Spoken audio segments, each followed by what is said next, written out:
Баршаңызға қайырлы күн, сіздермен бірге Ақнұр. Бүгін құлпыналы пирогтың рецептімен бөлісетін боламын. Ең алдымен ситода өткен ұнымызды отызға салып алып, оның үстіне разрыхитель және де холодильниктен шыққан сары майын саламыз. Алдын ала осындай қант пен жұмыртқаны бір-біріне жақсылап араластырып қоямыз. Қант еруі керек, біздің қамырымыздың арасында түйіршік болып жүрмеуі қажет. Одан кейін май мен ұнымызды бір-біріне жаңағыдай жабыстырып илей бастаймыз. Бізде осындай песочный тесто шығады. Одан кейін жұмыртқамызды қосып илейміз жақсылап. Бізде өте жұмсақ, қолға жабыспайтын қамыр пайда болады. Бірден тапаға салып пісіре бересіздер, ешқандай да холодильникке салып әуре болмайсыздар. Менде тапамның сантиметрі 24 сантиметр. Жек-жектеріне келтіріп, жақсылап тапамызға орналастырып болғаннан кейін начинкасына көшеміз. Творог қосамыз және де сметана қосамыз, 2 жұмыртқа. Если жұмыртқаңыз үлкен болса, 1 жұмыртқа қоса берсеңіз болады. Крахмал, қант.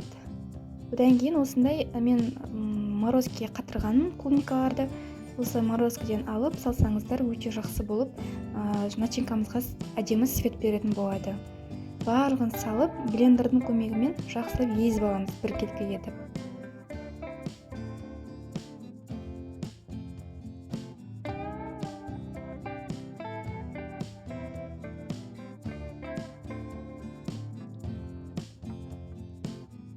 Осы аралықта пешімізді қыздырып қоямыз, және де тапамыздың астына осылай тесіп шығатын боламыз, ауа кіріп тұру үшін.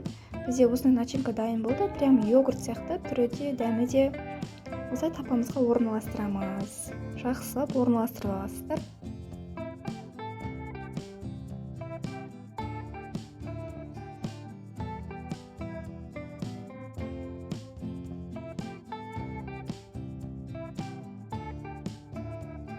Барлығы начинка біркелкі түсу үшін осылай тапамыздың жан-жағына жағып, қолдың көмегімен осылай үйкеліп жібереміз.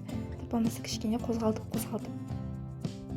180 градуста 30-35 минутта пісіріп аламыз. Міне біздің пирогымыз дайын болды.